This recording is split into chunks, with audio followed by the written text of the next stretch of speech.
Сәлеметсіздер ме, құрметті оқушылар? Біз есептерімізді жалғастырайық. Алдымен формуланы жазып қояйық. А қосылған b-ның квадраты дегеніміз а квадрат қосылған 2 көбейтілген а көбейтілген b қосылған b квадрат. Ал азайту кезінде а минус b квадрат дегеніміз а квадрат минус 2ab плюс b квадрат. Міне бірінші формула және екінші формула. Осы формулаға сәйкес мына есептерді шығарамыз. Бірінші есептен бастайық. Сонда x азайтылған 2-ден 1-дің квадраты дегеніміз x квадрат азайтылған 2 көбейтілген x көбейтілген 2-ден 1 қосылған 2-ден 1-дің квадраты. Сонда мына қараңыздар, 2 және 2-ден 1 бізде қысқарады, яғни мұны алымындағы және бөлімдегі 2 қысқарады. Сонда бізде тек қана x-ті 1-ге көбейтсек, ол әрине x болады. Бөліміндегі 1 жазбай қоямыз оны, сонда жай ғана x қалады екен. Сонда жазамыз x квадрат азайтылған, мына өрнектен бізде x қалды, қосылған 2-ден 1-дің квадраты, ол бізде 4-тен 1-ге тең. Келесі екінші есеп. b қосылған 3-тен 1-дің квадраты. Сонда b квадрат қосылған 2 көбейту b көбейту 3-тен 1 қосылған 3-тен 1-дің квадраты. Ары қарай, мына жерде 2 және 3 қысқармайды. Демек, 2 көбейтілген b және оны 1-ге көбейтсек, барлығы алымына жазылады екен. Сонда b квадрат қосылған бөлімде 3 өзі қалады, ал алымда 2b жазылады. Қосылған 3-тен 1-дің квадраты 9-дан 1-ге тең. Үшінші есеп.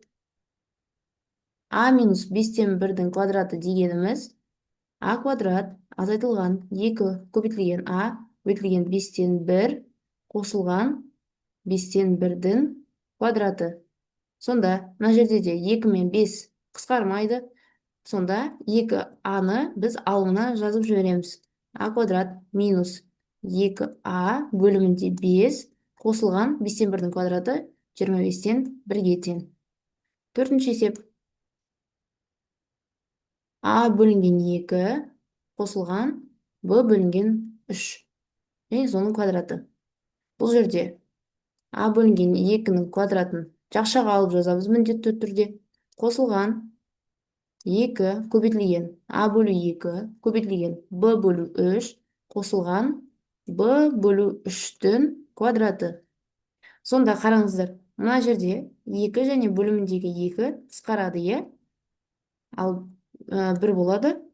1-ді 3-ке көбейтсек, қазір бөлімінде 3 болады екен. Жақсы, жазайық. а бөлінген 2-ның квадраты дегеніміз ол а квадрат бөлінген 4 болады.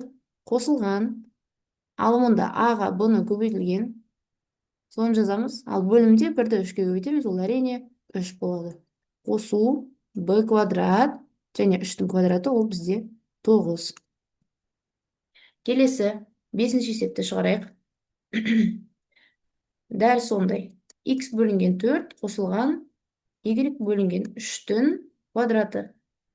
Тағы да жақшаға ашамыз. x бөлінген 4-тің квадраты қосылған 2 көбейтілген x бөлінген 4 көбейтілген y бөлінген 3 қосамыз. Жақша ашамыз. y бөлінген 3-тің квадраты. Так, x-тің квадраты өзі жазылады. Бөлімде 4-тің квадраты 16-ға тең. Қосу. Мынаны қысқартайық. 2 мен 4-ті қысқартуға болады. Неше болады? Бөлімде 2 қалады, алымында 1 қалады. Енді көбейтіп шығайық. 1-ді x-ке және y-ке көбейтсек, ол бізде алымында x, y жазылады. Ал бөлімде 2-ні 3-ке көбейтсек, 6 жазылады екен. y квадрат бөлінген 3-тің квадраты 9. Келесі 6-шы есепті шығарайық. 6-шы есеп бізде аралас санмен берілген екен, 2 бүтін 3-тен 1 m қосылған 1 бүтін 2-ден 1 n және соның квадратын табу керек екен. Алдымен біз мынау аралас санды бұрыс бөлшекке айналдырамыз. Оны қалай айналдырамыз? Бөлімдегі 3-ті жазамыз. Енді бөлімдегі 3 пен бүтін сан 2-ні көбейтеміз. 3-ті 2-ге көбейтеміз, алды және оған алымындағы санды қосамыз 1-ді. Сонда 6-ға 1-ді қоссақ 7. Сонда 2 көбейту 3 қосылған 1, ол 7. Және әріпін ұмытпаймыз m. Қосамыз. 2-ден неше болады? 2-ні 1-ге көбейтіп оған 1-ді қоссақ, 3n. Жақсы, енді 4-ші және 5-ші есептегідей шығара береміз. 3-тен 7m-нің квадраты қосылған 2 көбейтілген 3-тен 7m көбейтілген 2-ден 3n қосылған 2-ден 3n-нің квадраты болады екен. Мына жерде бізде тағы да алымындағы 2 мен бөліміндегі 2 қысқарады. 3 пен 3 те қысқарады екен. Сонда тек қана 7mn қалады екен. Барлығы алымында жазылып тұр. Так, сонда қараңыздар. 3-тен 7mнің квадраты дегеніміз 3-нің квадратын жазамыз 9, 7-нің квадраты 49 және m квадрат деп жазасыздар. Міндетті түрде ұмытпаңыздар. Қосылған 7mn қалады. Және де мынау 2-ден 3n-нің квадраты дегеніміз 2-нің квадраты 4, 3-тің квадраты 9 және n квадрат болады екен. Жақсы, келесі 7-ші есеп. 5m азайтылған 2-ден n-нің квадраты екен, я? Тағы да 5m-нің квадратын біз жақшаға жазамыз міндетті түрде. Себебі біз айттық, алдыңғы сабақта, егер біз 5m-нің квадратын осылай жазсақ, демек мынау квадрат дәреже тек қана m-ға қатысты болып тұр дегендей қалып қояды екен. Ал бізге толығымен оның квадраты керек. Сондықтан біз оны жақшаға аламыз. Азайтылған 2 көбейтілген 5m көбейтілген n бөлінген 2 қосылған n бөлінген 2-нің квадраты. Сонда мына жердегі 2 мен бөліміндегі 2 қысқарады екен. Бізде тек қана 5mn қалады, е? Қараңыздар, 5mнің бірінші квадраты ол бізде 5-нің квадраты 25, m-нің квадраты ол m квадрат. Азайтылған, жаңа міне 2 мен 2 қысқарды, сонда бізде 5mn қалады. Қосылған n бөлінген 2-нің квадраты дегеніміз, ол n-нің квадратын бөлек жазамыз. Бөлімдегі 2-нің квадраты 4 екенін бөлек жазамыз. Болды. 8-ші есеп. Дәл 7-ші есеп сияқты. 9π азайтылған q бөлінген 3-тің квадратын табу керек екен. Енді 9π-дің квадратын міндетті түрде жақшаның ішіне жазамыз. Азайтылған 2 көбейтілген 9π көбейтілген q бөлінген 3. Қосамыз, жақшаның ішінде q бөлінген 3-тің квадраты. Бөлшекті де квадрат, жақшаға алу керек, е? Так, 9π-дің квадраты дегеніміз. 9-ның квадраты 81, π-дің квадраты ол π квадрат. Азайтылған, мына жерде не қысқарады екен, қарайық. Бізде 9 бен 3 қысқарады, е? Бөлімде 1 қалады, алымда 3 болады екен. Сонда қараңыздар, көбейтіп шығамыз. Бөлімдегі 1 болып қалып қойса, онда оны жазбаймыз. Жай бүтін сан ретінде жазамыз, өрнек ретінде. Сонда 2-ні 3-ке көбейтеміз 6 және әріптерін ұмытпаймыз. Пи, q, қосамыз, бөлшек сызып, q-дің квадратын өзін жазамыз, және 3-тің квадраты 9. Міне 5-те 3-ші есеп осылай шығарылады екен. Келесі, 5-те 4-ші есеп. Көп мүше түріне келтіріңдер дейді. Енді мына есеп кішкене күрделі. Ал бірінші есептен бастайық. Минус а қосылған 2-нің квадраты. Алдымен біз минусы жақшаның сыртына шығарамыз. Міне минусты жақшаның сыртына шығарамыз. Жақшаның ішінде мынау өрнектің қарама-қарсы таңбаларымен жазамыз. Егер минус а болса, онда ол плюс а болады. Енді плюсты алдына жазбаймыз ғой. Одан кейін плюс 2 болса, онда минус 2 қылып өзгеріп кетеді екен. Қарама-қарсы таңбалар өзгереді. Жақшаны жабамыз. Общий жақшаны, мынау жақша ғой. Соның квадраттаймыз. Енді қараңыздар. Егер минустың дәрежесі жұп болса, онда ол жойылып кетеді. Неге? Себебі минустың өз-өзіне 2 рет көбейту дегеніміз плюс таңбаны береді, я? Сондықтан 1-ден а минус 2-нің квадратын табу керек деген сөз ол. Так, табайық. Қалай болады формула бойынша? А квадрат минус 2 көбейтілген а көбейтілген 2 қосылған 2-нің квадраты болады, я? А плюс b-нің квадраты және а минус b-нің квадраты деген бірінші мен екінші формулаға салып шығарамыз. Сонда Толығымен жазып қояйық. 2ab қосылған b квадрат. Сонда мына өрнектеп ықшамдаймыз ары қарай. А квадрат минус 2-ні 2-ге көбейтеміз 4 және қасындағы аны жалғап жазып қоямыз. Қосылған 2-нің квадраты 4. Болды. Екінші есеп. Минус b минус 3-тің квадратын табу керек екен. Алдымен минусты жақшаның сыртына шығарып өрнектеп аламыз. Сонда қараңыздар, минус b болса ол плюс b болады, минус 3 болса онда ол плюс 3 болып өзгереді. Соның квадраты. Тағы да минус жойылады, сонда бізге жай ғана b плюс 3-тің квадратын табу керек екен. Олай болады. b квадрат минус 2 көбейтілген b көбейтілген 3 қосылған 3-тің квадраты. Әрі қарай b квадрат минус 2-ні 3-ке көбейтеміз 6b плюс 3-тің квадраты 9.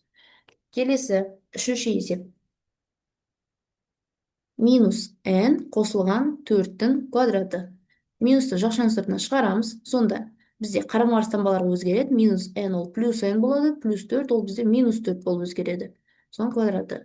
Минус бізде жол кетеді, сонда n минус 4-тің квадратын табу керек екен жай ғана. Сонда n квадрат азайтылған 2 көбейту n көбейту 4 қосылған 4-тің квадраты. Бұл бізде n квадрат минус 2-ні 4-ке көбейтеміз 8 және n әрпін ұмытпаймыз, міндетті түрде жазамыз. Қосылған 4-тің квадраты 16. Төртінші есеп. Минус x қосылған 10-ның квадратын табу керек екен. Жақша сыртына минусты шығарамыз, сонда x азайтылған 10 болып өзгереді. Соның квадратын табу керек екен. Сонда x квадрат азайтылған 2 көбейту x көбейту 10 қосылған 10-ның квадраты. Ол дегеніміз x квадрат минус 2-ні 10-ға көбейтсек 20x қосылған 10-ның квадраты 100-ге тең. Бесінші есеп. Минус 2x минус 3y-тің квадратын табу керек. Тағы да минусты жақшаның сыртына шығарамыз. Сонда 2x плюс 3y болып өзгереді. Так, сонда 2x плюс 3y-тің квадратын табу үшін біз 2x-тің өзін квадраттаймыз, қосамыз. 2 көбейтілген 2x көбейтілген 3y қосылған 3y-тің квадраты. Тағы да ескертем, жақшаны жазуды ұмытпаңыздар. Әрі қарай 2x-тің квадраты дегеніміз 2-нің квадраты неше? 4 және x-тің квадраты ол x квадрат. Екеуін де квадраттап жазасыздар, ұмытпаңыздар. Ол көбейткіштер. Қосылған 2 көбейту 2 көбейту 3 ол бізде 12xy. Әріптерін жазуды ұмытпаңыздар. Қосылған 3y-тің квадраты нешеге тең? 3-тің квадраты 9, y-тің квадраты y квадрат. Мына жерге сіздер 2x квадрат және 3y квадрат деп жазсаңыздар, есептеріңіз қате болады. Сондықтан 4x квадрат және 9y квадрат болады. Келесі, 6-шы есеп. Жаңа беттен жазайық. 6-шы есеп. Бөлшек минус 3-тен 1a қосылған 2-ден 1b. Не істейміз? Минусты жақшаның сыртына шығарамыз. Сонда 3-тен 1a азайтылған 2-ден 1b болып өзгереді екен. Енді минус бізде жойылады. Сонда 3-тен 1a азайтылған 2-ден 1b-ның квадратын табу керек екен. Ол бізде 3-тен 1a-ның квадратын жақшаның ішіне жазамыз міндетті түрде. Азайтылған 2 көбейту 3-тен 1a көбейтілген 2-ден 1b қосылған 2-ден 1b-ның квадраты. Міне қараңыздар. Енді 3-тен 1a-ның квадраты дегеніміз 3-тен 1-дің квадраты ол 9-дан 1 және де a квадрат деп жазуды ұмытпаңыздар. Азайтылған. Мына жерде не қысқарады бізде? Қарайық. 2 мен бөліміндегі 2 қысқарады екен, иә? Қараңыздар, мына 2 және бөлімдегі 2 қысқарады. Біте береді. Так, әрі қарай шығарайық. Сонда алымында бізде 1 көбейту a көбейтілген 1 көбейтілген b қалды, иә? Демек, a мен b-ны жазамыз алымына. Ал бөліміне 3 қалды, иә, бізде? Жазайық. Бөлімде 3 қосылған 2-ден 1-дің квадраты 4-ден 1, b-ның квадраты b квадрат. Келесі 7-ші есеп. 7-ші есеп аралас санмен берілген екен. Минус 1,3-ден 1x азайтылған 6-ның квадратын табу керек екен. Алдымен минусты жақшаның сыртына шығарамыз. Сонда 1/3 қосылған 6-ның квадратын табу керек бізге. Енді мына 1/3-ді біз не істейміз дедік? Бұрыс бөлшекке айналдырамыз. Сонда ол 1-ден жазайық. 3 көбейту 1, оған 1-ді қоссақ, 3-4х болады екен. Және қосылған 6-ның квадратын табу керек екен. Жақшаны ашамыз. 3-4х-тің квадраты қосылған 2 көбейту 3-4 көбейтілген х бар, көбейтілген 6 қосамыз 6-ның квадратын. Сонда 3-4-тің квадраты бізде 9-дан 16, х-тің квадраты х квадратты міндетті түрде жазамыз, қосамыз. Не қысқарады бізде? Қарайық. Бөліміндегі 3 пен мынау 6 қысқарады екен, бөлімінде 1, мына жерде 2 қалады. Енді бөлімінде 1 қалса, демек тек қана алымдағы заттарды жазуға болады деген сөз, иә. 2-ні 4-ке көбейтеміз 8, 8-ді 2-ге көбейтеміз 16, және не әріп қалып қойды? Бізде міне х қалып қойды. 16х жазамыз. Плюс 6-ның квадраты 36. Не осылай есеп шығады екен. Келесі соңғы 8-ші есеп. Минус с қосылған 4-тен b-ның квадраты. Бұл жерде оңай. Минусты жақшаның сыртына шығарамыз. С қалады. Азайтылған 4-тен b және солардың квадраты. bc минус 4-тен b-ның квадратын табу керек екен. Ол бізде c квадрат минус 2 көбейту c көбейту 4-тен b қосылған 4-тен b-ның квадраты екен, е. Сонда c квадрат азайтылған. Бізде мына жерде не қысқарады екен? Қарайық. Бізде 2 мен 4 қысқарады екен, е. 2 мен 4 қысқарамыз, бөлімде 2 қалады. Демек, бөлімде 2-ні жазамыз. Қалған көбейткіштер ол алымына кетеді бізде, е. Сонда 2 бөліміне жазылады, кешірім сұраймын. Так. Бөлімде 2 жазылады, міне мынау 2. Және де с көбейтілген b, ол бізде bc-ны береді. Неге? Себебі алфавитте бірінші b әрпі тұрады, е. С-дан кейін ғана, с-ға дейін тұрады b бізде. Қосамыз b квадрат және 4-тің квадраты 16. Бітті, осымен 5-тен 4 осылай шығады екен. Келесі 5-те 5-ші есеп өте қызықты есеп. Жалпы қысқаша көбейту формуласын осындай есептеулерде де қолдануға болатынын көрсетіп тұр бұл есеп. Қараңыздар. Бірінші есепті көрсеткен екен. 101-ның квадратын табу үшін сіздерге мынандай оңай тәсілмен табуға болады екен. Себебі сіздер уже а қосылған b-ның квадраты неге тең екен, және де а минус b-ның квадраты қандай формуламен шығарылатыны білесіздер, е.